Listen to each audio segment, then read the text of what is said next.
I'm going to use the same process again, but this time I'm going to apply it to the ands of the beat instead of the quarter note. Remember, in jazz the ands are swung. In other words, they're actually on the third stroke of the triplet. So if we had triplets, 1 triplet, 2 triplet, 3 triplet, 4 triplet, the and in jazz would fall on the let. Like 1 triplet, 2 triplet, 3 triplet, 4 triplet. But we would actually count it 1 and 2 and 3 and 4 and. So what I'm going to do is play those ands on the snare drum. Cymbal's going to play its jazz ride cymbal as usual, and the hi-hat on 2 and 4. Here we go. 1, 2, 3, 4.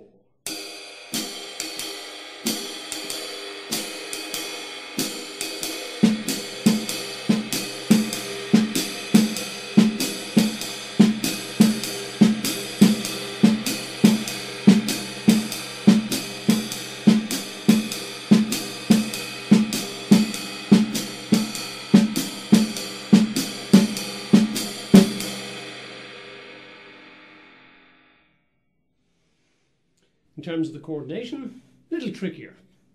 It goes right, left, right, together, right, left, right, together, right, left, right, together, right, left, right, together, right.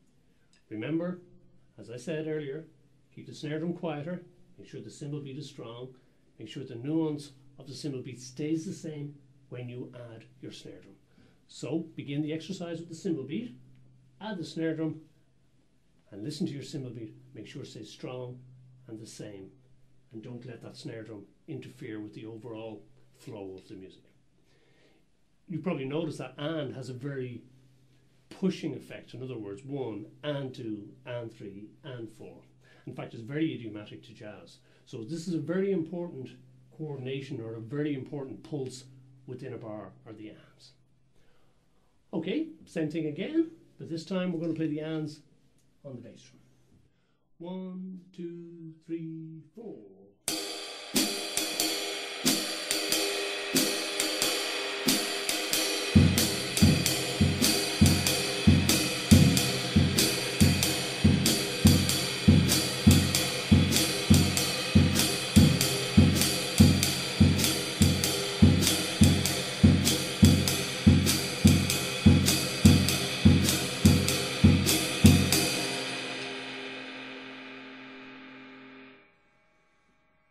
Keeping the bass drum quiet, beater close to the head, keep your hi-hat strong, but the bass drum quiet. And that again will cause a little bit of imbalance, feeling of imbalance. But with practice, you'll get there. Don't let that rhythm speed up. It's very easy with all those ands in a row, 1 and 2 and 3, to have a gathering effect on the tempo, and the momentum keeps it moving faster. Okay, let's have a look now at the ands of the beat, but this time splitting it between the snare drum and the bass drum. So the practice method we use for the ands of the beat, split between the bass drum and the snare drum against the cymbal pattern, is exactly the same as we did previously in the quarter notes. In other words, we work our coordination first. We make sure that everything is falling in the right place.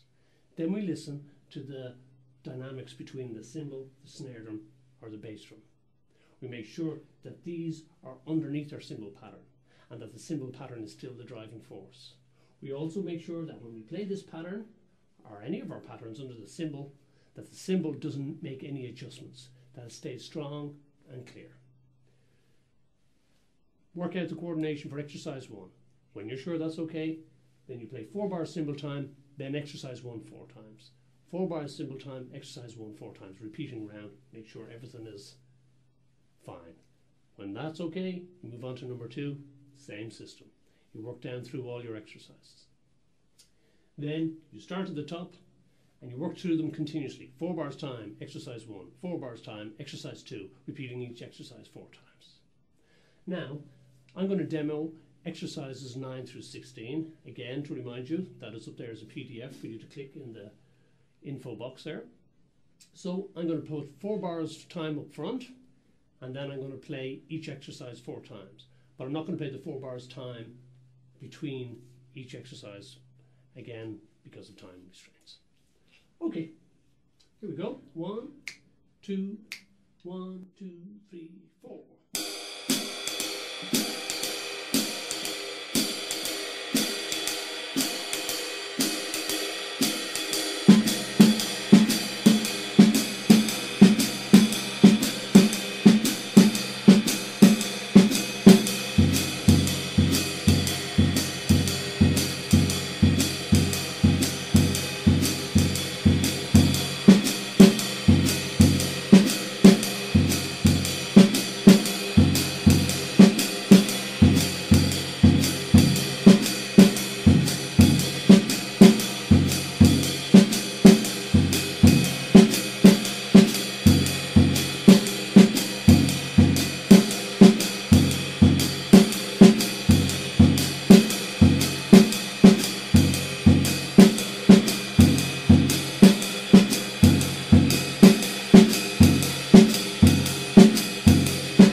I'm going to now combine the eighth notes and the quarter notes, split between the snare drum and the bass drum.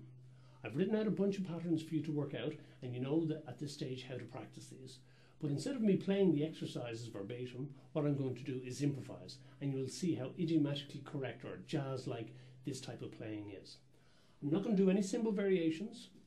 I'm just playing straight, ding, chick, to ding, hi-hat 2 and 4, and then I'll improvise either quarter notes or ands on the snare drum or bass drum. Okay, here we go. 1, 2, 1, 2, 3, 4.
So as you can hear, there are many variations you can use by simply playing quarter notes and the ands split between the snare drum and the bass drum.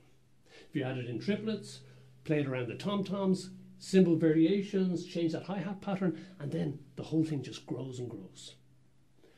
But remember, simply playing technically correct patterns or good coordination will not make you sound like a jazz drummer. What will make you sound like a jazz drummer is understanding the music and playing the correct idiomatic phrases. So how do you do that? By listening.